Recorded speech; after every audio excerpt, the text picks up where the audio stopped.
We give our special correspondent, Cameron Matheson, the tough assignments. You got to hang out with one of our faves. And I see why she's one of your faves. She's so down to earth and so fantastic. Jennifer Aniston, of course, is who I'm talking about. And she told me about her very, very down to earth philosophy on relationships, on friendships, when I got a chance to speak to her.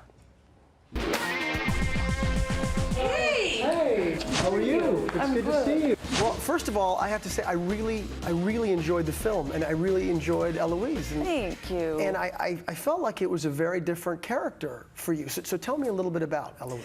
She did have a little spunk to her, didn't? Eloise is sort of a young woman who has her own business, and she's in a place in her life where she's not chosen well on the romantic front. So she's likes the fixer-upper projects. Would you like to have a cup of coffee? But Eloise isn't looking for love, anything but. She seems to prefer flowers to people. I'm sorry, you...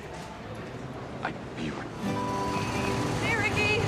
Later, Eloise. Have you ever pretended to be deaf to blow off a guy No, in I real haven't. life like your character? I have not, but I thought that was kind of clever. In the film, Aaron Eckhart plays a self-help guru teaching sold-out seminars. Burke Ryan. I'm feeling okay. How are you? But it's Aniston's character, Eloise, who helps the guru turn around and truly help himself. I haven't been on a date in 3 years.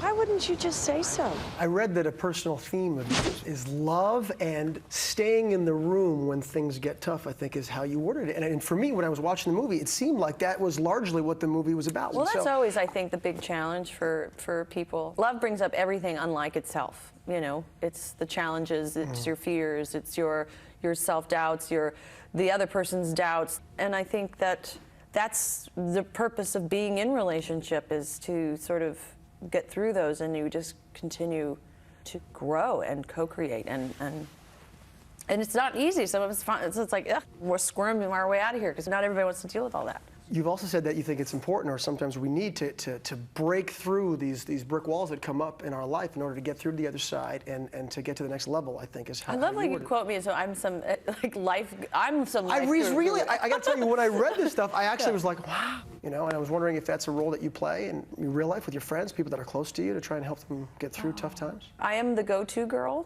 a lot, but I also love that. I love sort of helping friends. I mean, I've been the recipient of great information and advice, and I've been the giver of it. But when you're in need, I think you've got to show up. You just got to show up.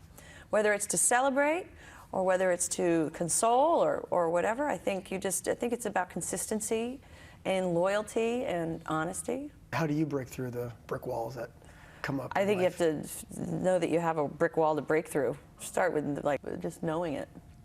That's a good point. Yeah. Recognizing it. As opposed to, I don't know, there's nothing here, I'm fine, everything's great. No, I get it. I know what it's all about.